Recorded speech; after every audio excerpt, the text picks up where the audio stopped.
All right. So I wanted to bring a topic today that I think has many fans out there. And speaking about it, it's my first time watching Legend of Korra thoroughly and all four seasons. And I've come to the conclusion that Kuvira is a severely underrated villain. I think that she actually has Yes. yeah, I think she's underrated. I think she honestly sometimes I don't even view her as a villain. I just view her as like a misguided character. Interesting. So Yeah. what is so? I'm not what sure. was your take as far as like, because her whole mission, she's kind of like this authoritarian, kind of almost dictator-like figure. So Yeah. how did you see that as far as like doing this watch through? Yeah. I think in the beginning I definitely did see that she was a totalitarian. She was a dictator. And I didn't really change my mind until I kind of heard her backstory, and I felt like she was just trying to do things for, do things the right way, but the way that she thought it was supposed to be done. So she wanted it to be a positive, and she wanted to share power. You know, she wanted people to be able to have the same power or defense that I think Suyin Beifong had. In Zaofu. So I kind of understood that portion. I think the way she went about it was wrong, and how she didn't care about like killing people in the end, especially her fiance. Now that I say it, sounds kind of bad, but Yeah, exactly. That's why I was gonna say that I sort of disagree with your statement about her not being a villain, because she was definitely pretty villainous at a lot of points. But she did come around. I actually have a question because, and this is to you, Christine. Yes. Because one thing about the show, and even Toph said it herself, the show had a theme where every antagonist were not necessarily, they never were necessarily bad people, but they were just people who had good intentions taken to the extreme, and that's where the conflict comes in. That's very true. So what true. made Kuvira for you being seen like that, comparing to, you know, Amon, Unalaq, or Zahir? Like, why do you feel like them, you didn't feel like they were misguided people who just took things to the wrong thing, and Kuvira was like a whole, you know, core Kuvira party? I feel like she had less of a, I don't want to say like less of an impact, because she had a huge impact, but I feel like the damage she did wasn't necessarily irreversible. Well, actually, Amon took away bending, and then, you know, Korra put it back. So that was that was reversible. I don't know. I think it's just because I think she's you just a badass. like her more. Yeah. I mean, she's honestly, I think it's just because she's dope. Yeah. It's Which is totally fair. subjective. Nothing logical about it. Oh, of course. For sure. Of course. Yeah, I think because we've had discussions before about the villains in Legend of Korra, and we kind of are, I think, unanimously for the guys, like we feel like Zahir is the best. Like exactly. Villain. There's no argument on that. Even sorry. Yeah. I think he had a huge impact on Korra. I think that he definitely helped Korra go through and come to terms with herself a lot. The same for Zahir Kuvira. did not just had a huge pack on Korra. He had a huge pack on this series. That's just the reality of Zahir. That's his impact. I don't know why I like Kuvira better. Wait, Juku, explain it. Explain it.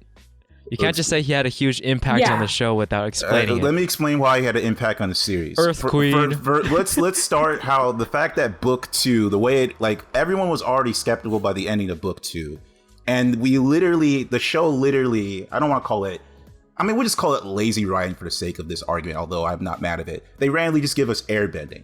So for us to forgive the fact that they just randomly give us airbending, they have to give us a villain that shows us why airbending is not so bad for us. So they literally brought that.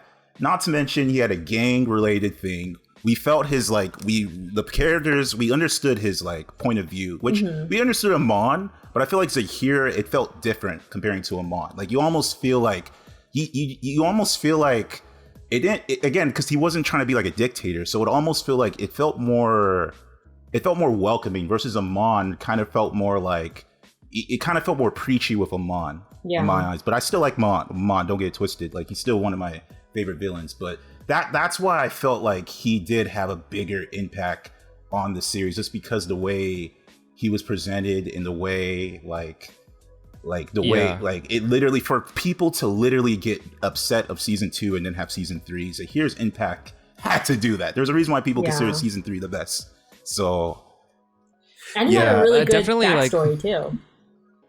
Yeah, and I think that one of the things about the Legend of Korra show, like we talked about this, is like they were very intentional about making sure that their villains had interesting motivations.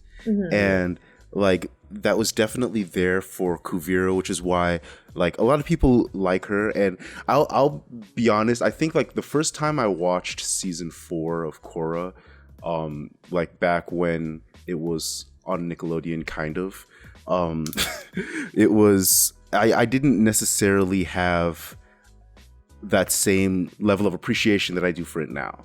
And so this season, or like watching it like in recent years, definitely Kuvira is an interesting and thought-provoking character and villain. I think she functions very well in the show, and she definitely brings in like she's kind of the opposite of, her philosophy is kind of opposite from Zahir's philosophy. So Zahir, and one of the reasons why like Zahir is so awesome, like his whole his whole like philosophy, it like makes so much sense to you that it's so easy to empathize with him and to understand where he's coming from, at least for me. And so the whole idea of like everybody should be free, and like the tearing down of like the walls of Ba Sing Se and removing he loves that moment. Yeah, like all of that is so great. But that was his philosophy, is like freedom over everything. But then Kuvira's philosophy is I want to control everybody so that we can all have that same security. And so it's kind of like these opposite philosophies coming together. It makes the show much more interesting. And I understand like her function and what her purpose was in this show, and I definitely have a greater appreciation for it. Yeah, definitely. I feel like back in the day when I first watched it, I also didn't care that much about Kuvira, but after rewatching it, for some reason, her character just, for the lack of a better phrase, it just hit different. Like she felt more real to me, and like when I listened to her explanation again, like it made more sense after rewatching it. For some reason, it's just like the context of everything and what Zahir basically did by toppling the government in Ba Sing Se. Yeah, like Kuvira's reasoning was pretty sound, just like creating stability and order in order to like not have the world destroy itself, basically. Because last we saw Ba Sing Se, they were looting, they were destroying the cities, the lower ring was on fire. So definitely her reasoning was solid. And I think when they fought at the very end and they talked in the spirit world, that scene was like really good to me. Yeah, I agree. Yeah, they did the Naruto jutsu, Naruto talk jutsu in that moment or whatever. No jutsu. I think maybe it just like really connected with me too, or I connected with Kuvira. Not that I have similarities to her, I'm not trying to control anything. Man. But I think her character just felt very real to me. Like how Zahir felt very real to you guys. Yeah. I'll admit this. With Kuvira, because I can kind of see what you mean, that you didn't really feel like she was a villain. I feel like although she had threats, it seemed like a lot of her threats came from a place of like, you know, like look, I want this done. If we don't do it does seem like it does. I don't know how to describe it. Her justice does seem more. What's the word? It seemed less harmful. Like if I had, I mean, other than Amon with the whole non-bending, because non-bending would just for us it wouldn't affect us. I don't know about the world of Avatar. I feel like her would be the less consequence, because obviously Zahir, much as I like it, like we all know that's just going to destroy the world if no order and everything was going down. So I definitely see that. And then like even the way she interact, it just seemed like even the way she fought Korra, she was all like, hey, I will fight you by myself. You know, I'm not going to let anybody attack you, whatever. So she seemed more reasonable than most of the villains. And because of that reasonable, I can see how you felt that she wasn't really like it didn't really feel like she was like some weird, like she was a dictator, but it didn't feel like she was too overbearing. It did feel more like she just wanted to save the world. She realized this is her route. She didn't believe in the other system. You kind of understood why you wouldn't want to agree with the system with the whole Earth being passed down by family. Because Prince Wu is literally an incompetent buffoon. So it's like what? I think it's also because, like, I think she mentioned somewhere in the episodes that like you kind of have to sacrifice for the greater good, and she did, you know, try and get them to come to her side without a fight. But I think it is true. Like, if you think about it, if we're trying to have a better world, there is going to be people who oppose you, and you're going to have to, you know, along the way, get rid of the people who oppose you or try to get them to, you know, join your side or understand. But there's people who won't be able to understand that you're trying to do it for, you know, the bigger picture. I suppose the thing is, Kuvira doesn't compromise, and that's her flaw, or that's her extremity. In her mission, and I think it makes her likable in that sense that, you know, she's firm and she doesn't change her mind, and she's like, she knows what she wants, and I think that's like what's dope about her, in my opinion.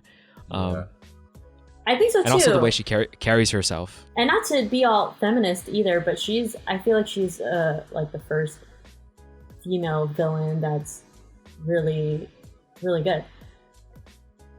I think she's How about the Azula? only... Oh yeah, no, that's true. I'm trying to think about the whole like Avatar, The Last Airbender, and Legend of Korra. Right, she was the main villain, which was good. I don't know. Do you like her more than Azula?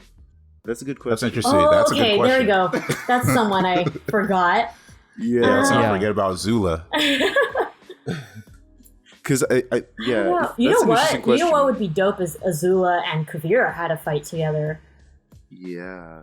I mean, old we can Azula. Make a video. Well, the thing is, they're very different. Yeah. So it's hard to compare them in terms of likability. They have different motivations too. Yeah, you like Azula for different reasons. Like, for me, I like Azula because she's extremely competent and skilled, and extremely, like, she's cool, but at the same time a little crazy, which makes her interesting. So. Yeah, and then for Kuvira, it's a completely different thing. It's like Kuvira's, I mean, they're both really composed. Normally. I mean, I like them both. I don't know which one I like better, though. Yeah. I don't know. That's tough too.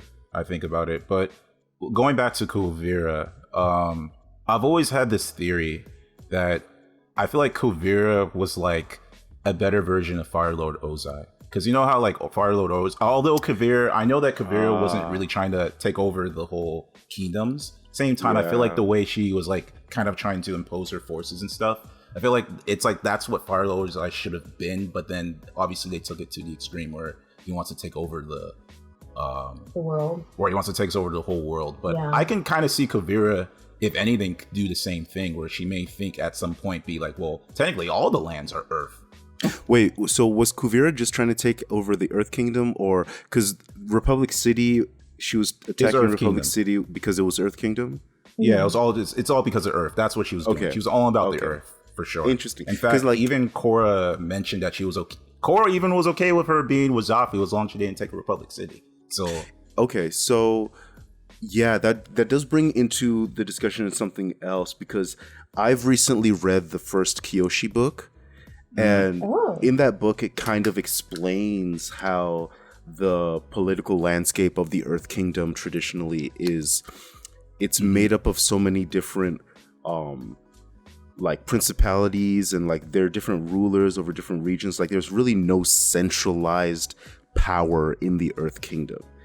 And that's kind of the opposite from like the Fire Nation, where it's pretty uniform and it's pretty centralized. That's fair. Water tribes are different, and so is the air nomads. But then the Earth Kingdom have like a monarchy though? But the monarch is. Ba Sing Se has a monarchy, which technically you could say is like the king of the Earth Kingdom, but at the same time, it's like it's sort of more like a figurehead, like just in Last Airbender. I see.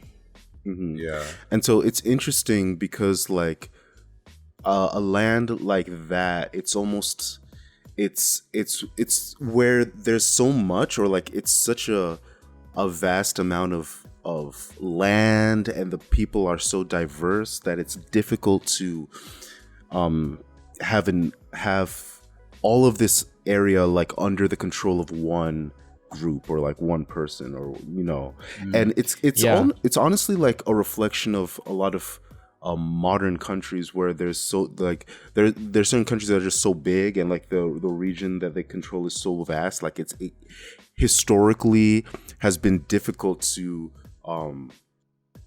have control over such a wide amount of people for so long. Like Alexander the Great and his conquests, they were vast and wide, but they were short-lived, because as soon as he died, it started to get broken up. And like even the Mongols taking over, like it was or not, am I thinking of the Mongols or anyway, you get what I'm saying, where when you can like try to take over, but it becomes challenging governing. There's a difference between conquering and governing. But the thing about Kuvira is that the thing about Kuvira is that she actually managed to do that. She managed to pretty much conquer. Unite. Yeah, she managed to conquer most of the Earth Kingdom, and that's a feat that not even Ozai technically was able to do. Yeah, Ozai took over Ba Sing Se, yes, but the other sort of things on the south side, I believe, of the map was still not conquered. Yeah. And I think Kuvira, at least from my memory, it's been a while, like she had this map and then like pieces. Yeah, and it was like almost pretty much the entire Earth Kingdom. So yes, exactly. So it's a pretty impressive feat. Yeah, definitely. Although I'm curious how she did Momashu. I mean, I know Bumi's dead, but still, I don't know. It'd be interesting to see that. Did Bumi have any kids? I don't even know. I don't think so. I'm sure we would have like seen it. Yeah. Considering how old he was. Yeah. Yeah, that's true. I don't think we had any. But yeah, no, I think it's definitely it's cool to look back at that character and kind of reevaluate her after some time. But yeah, it's great that you've watched Legend of Korra now all the way through for the first time. Just a little bit of my perspective with fresh eyes. I mean, who knows? It could definitely change if I watch it a second time. Yeah. All hail the great uniter.